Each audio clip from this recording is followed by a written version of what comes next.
nos savoir-faire, nos traditions peuvent être des leviers de développement. C'est-à-dire que si pendant 200, 300 ans, les gens ont pratiqué des choses qui ont permis la survie, c'est que ça avait du sens. Le Nord Caraïbe a été le principal grenier de tout ce qui est souveraineté alimentaire. Bonjour, nous sommes avec Annick Jubeno. Bonjour Jivan, comment vas-tu? Ça va, merci, et toi? Ça va, doucement, mais ça va. Il paraît que vous vous intéressez au patrimoine culturel, c'est bien ça? Exactement. Et moi, j'ai eu la chance de pouvoir revivifier une pratique qui était pratiquement en train de mourir. Quand dit je, non, nous, puisqu'on était tout un groupe, qui est le Lassotais, qui s'appelle aussi Britais, Gaouletais, qui sont des pratiques de labour qu'on retrouve sur toute la côte nord Caraïbe, qui vont de Chelcher jusqu'au Prêcheur, en passant par des communes des terres comme Mont-Nevers et Font-Saint-Denis. Donc la pratique est vraiment associée au Piton du Carbet. Donc pourquoi? Tout simplement parce que les cendres de la montagne pelée se sont posées dessus et que la terre est particulièrement riche. Fertile, d'accord. Voilà. Alors le Lassotais, ce qu'on a l'habitude de voir et qu'on montre souvent à la télé, c'est vraiment le gros labour. Mais en réalité, le Lassotais est une organisation sociétale, une façon de vivre, une philosophie, un regard par rapport à la nature, qui n'a rien de ce qui est l'agriculture actuelle, moderne, où tout doit être rentable. Par contre, on travaille surtout sur la qualité, sur la beauté, sur l'amendement de la terre, on en prend soin. Et c'est une pratique qui est aujourd'hui qu'on aurait dit que c'est de la permaculture, mais nous étions là avant.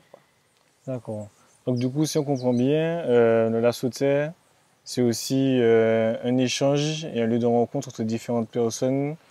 Alors, c'est des constructions d'amitié, parce que c'est vrai que c'est un milieu très masculin à la base.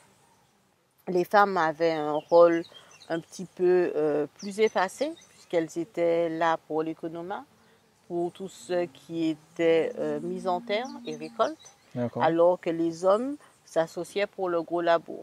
Donc tu as dû voir quand même ici, à Font-Saint-Denis, la végétation est relativement dense. Oui. Et seul, aucun homme n'aurait pu arriver à survivre sur son terrain parce que ça demande beaucoup d'efforts. Alors que quand on est ensemble, le déboisement, le gros labour, avant il n'existait pas de débroussailleuse, donc ça se le faisait à la houe. Donc tout ce travail-là était fait ensemble et c'était une pratique qui forgeait des liens d'amitié. Et voilà, donc le Lassotais, c'est avant une histoire d'amitié, de respect, d'amour et d'entraide. Voilà. Et du coup, tu disais que les femmes avaient un rôle un peu effacé. Alors oui, parce que il y avait très rarement des femmes qui prenaient la houe, sauf ce qu'on appelle des mâles-femmes. Il y en a une à Trouvant qui s'appelait, le surnom c'était Yaya, et les hommes au labour ne rigolaient pas avec elle parce qu'elle tirait les gens, elle était vaillante, mais sinon le rôle de la femme était plus cantonné aux travaux de sarclage, aux travaux de récolte. Et quand il y avait des Lassotais, c'est elle qui assurait la pitance, donc les repas, s'assurer qu'il y avait de l'alcool assez pour permettre à tous les membres qui étaient là de boire à leur soif, parce que si pas ni rhum, pas ni Lassotais. C'est ça, fallait prendre le petit punch après. Pas après, pendant. Pour donner de l'énergie. D'accord. Et c'était un alcool qui était sué tout de suite, donc les gens n'étaient jamais sous. Effectivement. Mais du coup, aujourd'hui, qu'est-ce qui est l'association Lassotais? Alors, l'association Lassotais, c'est une histoire qui est toute bête. Je suis une enfant de la ville et je suis remontée sur Font-Saint-Denis à la mort de ma grand-mère en 2006. Et avant qu'elle ne meure, elle est morte à 103 ans, je lui avais demandé ce que c'était le Lassotais. Mais à l'époque, tous ceux qui venaient de la culture afrodescendante, étaient galvaudés et on n'en parlait pas parce que c'était baïvier nègre. D'accord. Et la chance que j'ai eue, c'est que mon père travaillait en coopération en Afrique. Et dans le Sahel, ces pratiques collectif de Labour persistait. Donc c'est comme ça que j'ai appris que le Lassotais existait à Font-Saint-Denis. Et quand j'en ai parlé à ma grand-mère, elle n'a pas voulu trop m'en parler. Et quand elle est morte, je me suis sentie obligée de revenir voir les anciens sur Font-Saint-Denis. Donc entre autres Popote, Gabou, Monsieur Yves, Octave Comier. Alors Octave, ça a été vraiment celui qui nous a soutenus. Monsieur Germain Mézois, Monsieur Hildebert Mézois. Aujourd'hui, il y a un monsieur juste en bas que j'espère que je pourrai vous présenter, qui s'appelle monsieur Paul Moncoq, qui a plus de 96 ans, qui est un pratiquant de la Sautet. Et puis encore bien d'autres anciens, monsieur Xavier Jacques au niveau de la démarche, et puis François Amable au niveau de Verrier. Donc tous ces anciens, on est allé à leur rencontre et plus particulièrement au tout début, on a eu une femme et c'est elle qui nous a vraiment poussé à aller en association. Elle s'appelait André Blanc. Elle était mariée à un juvénat. Ah ouais. Donc, c'est elle qui, pendant près d'un an et demi, voulait qu'on vienne, qu'on ne fasse pas du folklore avec le Lassotais, mais qu'on en prenne la dimension aussi bien spirituelle, temporelle, et à la limite, je dirais même un peu cosmique, parce que c'est vrai que quand on laboure ensemble, et bon, on partage des énergies, et ces énergies, quand elles sont fortes, et bien, ça fait des amitiés extraordinaires. Les amitiés intergénérationnelles surtout. Tout à fait. Donc, ce qui s'est passé, c'est que quand on a débuté, on avait uniquement vu un petit peu la partie culturelle, celle de ne pas perdre un pan de notre histoire. Donc, et ont été associés à cette reprise Minin Joël, Daniel Jean, Minin Augustin, ça a été, et monsieur et madame Picardon, ça a été le cœur de l'association sur le plan du labo. Et les autres personnes qui nous ont beaucoup assisté, c'est l'ensemble de la famille Eugène. Ils sont très nombreux, ils sont agriculteurs, donc il y a Arthur, il y a Charles, il y a Timothée, il y a Guy. Donc c'est surtout ceux-là, mais les autres étaient là avec nous. Et puis on a d'autres noms comme les Moricras qui sont des gens qui nous ont aussi supportés, qui sont de la deuxième vague, mais qui sont très importants parce qu'ils sont encore là jusqu'à aujourd'hui, les Lolottes. Et c'est vraiment des familles, ils sont amis. Et quand très souvent on fait des coups de main ensemble, et on ne fait pas obligatoirement du Lassotais. L'esprit qui a d'importance, c'est la solidarité et le fait qu'on s'entraide. D'accord. Donc du coup, en fait, c'est les anciens qui ont quand même bien accepté le fait que les jeunes veuillent prendre le relais, ou c'était plus difficile? Ça s'est passé de façon très fluide. Très parce que à Font-Saint-Denis, on vit en communauté. D'accord. Et par exemple, je regarde mon fils, qui est un enfant de la ville. Aujourd'hui, il a embrassé une carrière d'agriculteur parce que les anciens, pendant la grève de février 2009, eh ben, c'est les anciens qui ont gardé les enfants.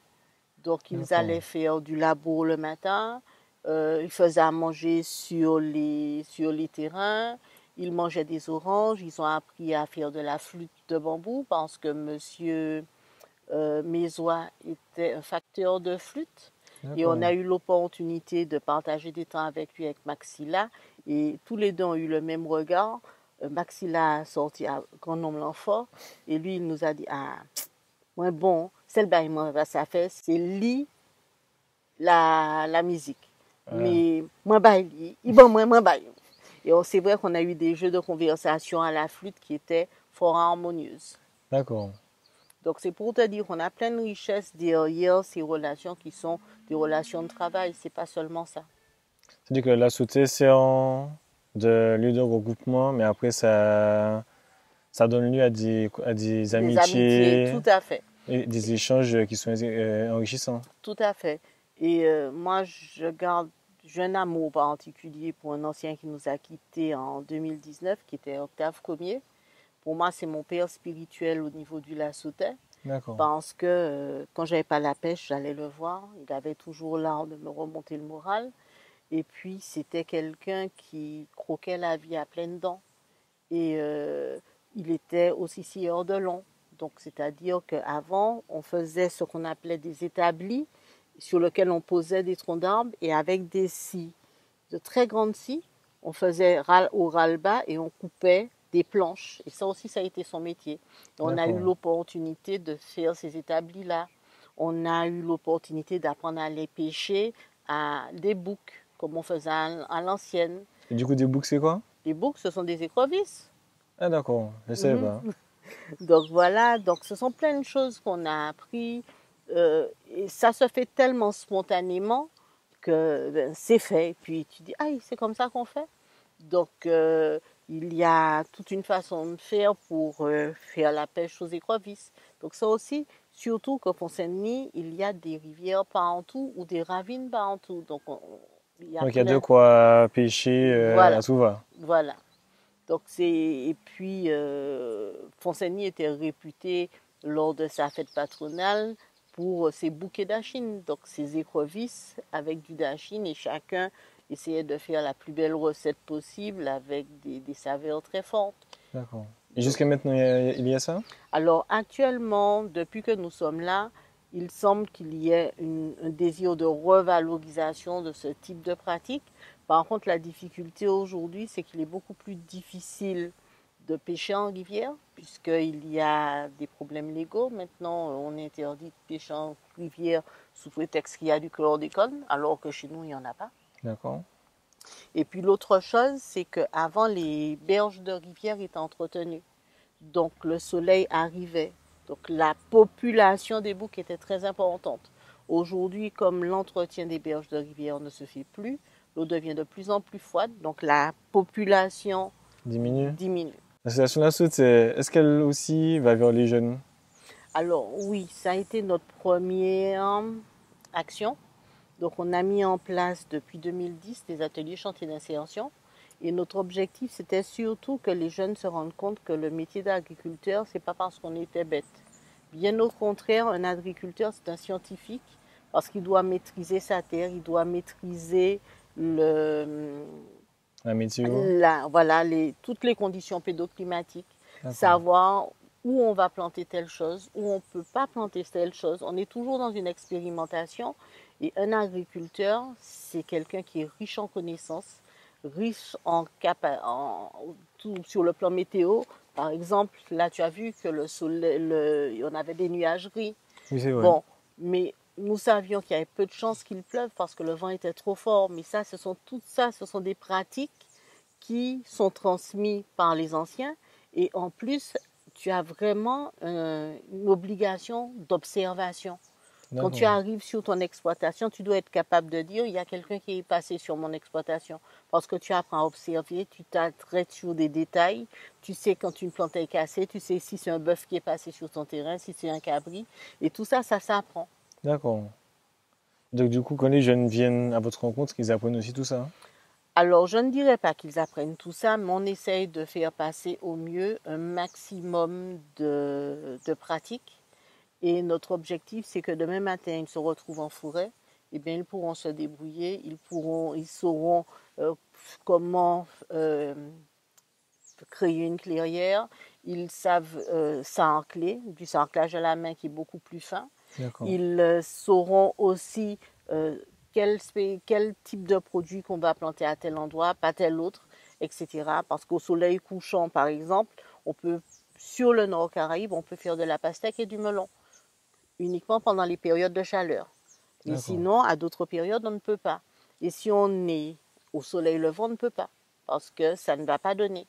Donc, chaque fruit, chaque légume, chaque a son terrain, a son orientation par rapport à la lumière aussi. Je suis ingénieure en développement local D'accord. et ma spécialité, c'est le monde rural.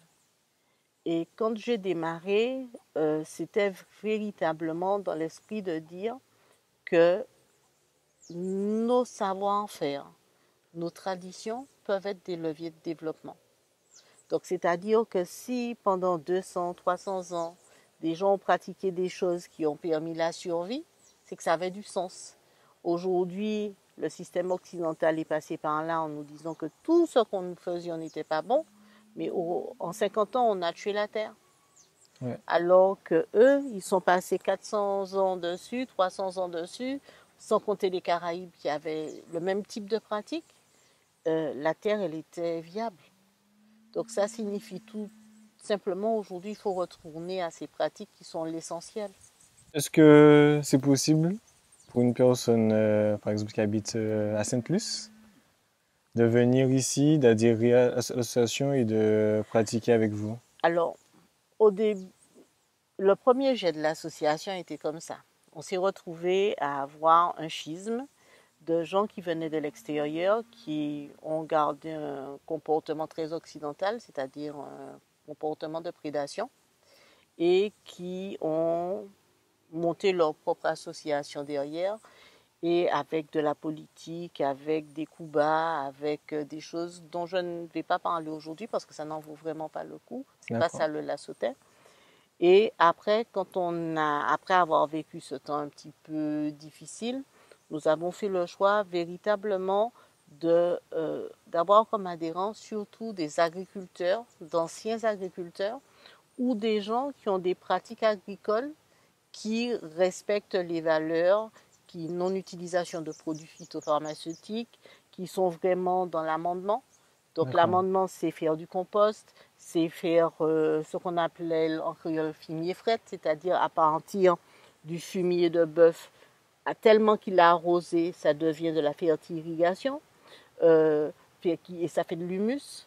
D'accord. Donc, toutes ces pratiques-là, aujourd'hui, tous ces gens qui ont ces mêmes pratiques-là, on partage les mêmes valeurs, on partage les mêmes regards. Quand on va récolter des fruits, on ne tue pas l'arbre, on prend uniquement les fruits qui sont à maturité. Ce sont des petits détails, Et du coup, mais ça rejoint les questions de développement durable qui concernent la société actuellement. voilà. Alors, le développement durable est arrivé après nous. Oui. Ce qu'il faut bien comprendre, c'est que la notion de développement durable est née des grosses entreprises qui polluaient. Et un jour, elles se sont dit, ouais, comme ça devenait trop voyant, elles ont essayé de devenir vertueuses en utilisant ces concepts de développement durable. D'accord. Mais le développement durable a toujours existé avant l'industrialisation. Le Nord Caraïbe a été le principal grenier de tout ce qui est souveraineté alimentaire. C'est eux, ces mondes-là qui donnaient à manger au bourg, mais qui donnaient aussi à manger à Fort-de-France. Et une grande partie de la production de tubercules sortait de là pour descendre aussi dans le sud. Parce que la terre du sud est beaucoup plus argileuse, donc beaucoup plus difficile pour le Euh, maniement. d'accord. Et comme je t'ai expliqué, chaque terre appelle à un type de produit d'or. On va retrouver des espaces dans le sud comme Josso, comme Mont-Blanc au Diamant, comme alors Josso c'est Rivière-Pilote, les Onces d'Arlé, Galoucha, où on va encore faire de l'agriculture. Mais aujourd'hui, le sud est devenu tellement touristique qu'il n'y a plus de place. Oui, Il y a peu de il y a beaucoup place. d'habitations. Ouais. Voilà. Est-ce qu'aujourd'hui, c'est possible pour les gens du bourg de venir auprès de son association pour acheter des paniers, des Alors fruits? aujourd'hui, on mutualise nos productions et on a effectivement 5 points relais où on vend nos marchandises. Donc sur Saint-Pierre, sur Casse-Pilote, sur Trinité, sur Fort-de-France et sur Ducos. D'accord. Et normalement, il y a plein de gens du Sud qui nous ont demandé si on pourrait ouvrir un espace sur le Marin. Mais aujourd'hui, on est tellement en effectif réduit qu'on ne peut pas encore. Mais c'est vrai qu'on est persuadé que le jour où on va ouvrir l'antenne sur le Marin ou sur Sainte-Luce ou même sur Sainte-Anne, que ce Ça va sera... marcher. Ah oui, mais on a beaucoup de gens de Ducos qui viennent de là. Ils ne viennent pas toutes les semaines parce qu'ils se payent des embouteillages pas possibles pour venir À récupérer leurs Ducos. marchandises. Et Voilà. du coup, à Ducos, c'est où ça? Alors, Ducos, c'est quand on passe le viaduc de Carrère et qu'on va vers le François, il y a le rond-point où il y a les parkings du TCSP. Oui. Juste en face, il y a une petite marchande de fruits et légumes. Et ben, c'est quand elle n'est pas là, le soir, le vendredi soir, qu'on vient faire nos livraisons. D'accord. Pour ne pas la gêner, parce que l'objectif aussi, c'est ça l'esprit du Lassotais. Il faut que chacun s'y retrouve. Donc si je viens à 2 heures, je lui coupe son marché. Ouais. Alors que si je viens plus tard, les gens savent qu'elle est là la semaine et que nous, c'est pour des paniers bien ponctuels, donc ils peuvent faire des compléments d'achat dans ces mains. Avec vous, d'accord. Voilà. Donc, c'est pas une membre de l'association, mais c'est ce qu'on appelle le respect. L'entraide, ouais. Voilà. D'accord. Et donc, si les jeunes veulent venir donner un coup de main, Alors, normalement, régulièrement, nous faisons des lassotets ouverts à tout le monde. Donc, chacun peut venir. Et l'avantage, c'est quoi? C'est que ceux qui souhaitent être initiés vont être initiés par des gens qui sont des initiés, qui ont l'habitude de faire ça et dont c'est le métier. Et ça permet aussi de mettre un visage sur ceux qui nous donnent à manger. d'accord. Et ils pourront vous expliquer, par exemple, que le concombre, quand on le récolte quand il pleut, eh bien, sa durée de vie après est limitée.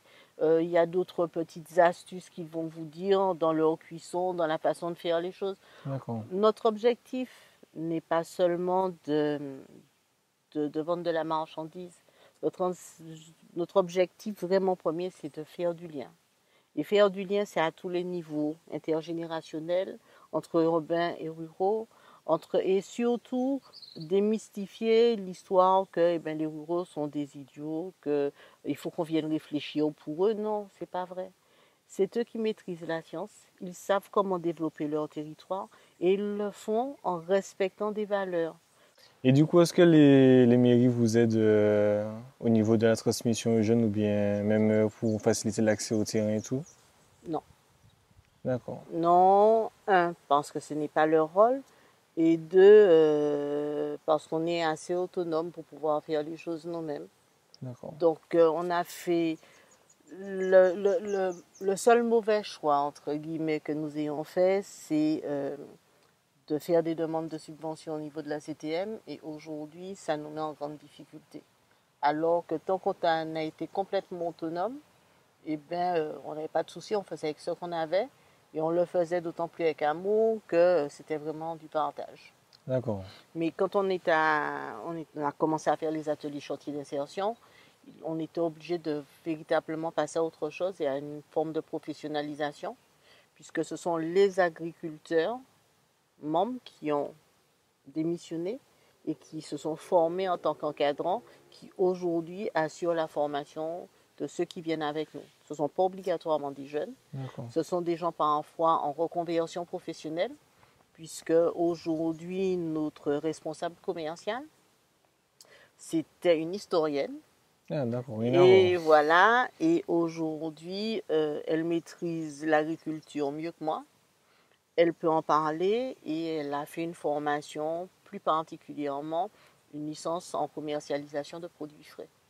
D'accord. Donc, et aujourd'hui, c'est elle qui assure toute la logistique et la mutualisation des productions. Donc, ça signifie que à côté du métier d'agriculteur, il y a plein d'autres métiers à côté. On fait de la transformation aussi.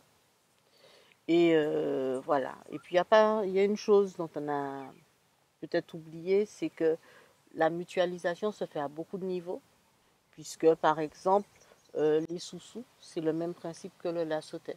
Sauf que la chose partagée, ce n'est pas la force de travail, ce sont des sous, et chaque personne, ça permet de thésauriser, et si on est 12, chaque mois, eh ben, une personne va recevoir l'équivalent des 12 dons de chacun D'accord. jusqu'au dernier. Donc il y a ça, il y a aussi que ce qui m'a beaucoup marqué dans le lassotais, c'est que on parle aujourd'hui d'assurance décès, etc. À l'époque, eh ben, quand quelqu'un mourait et faisait partie d'une société, lassotais, tout le monde donnait une part pour participer à ses obsèques.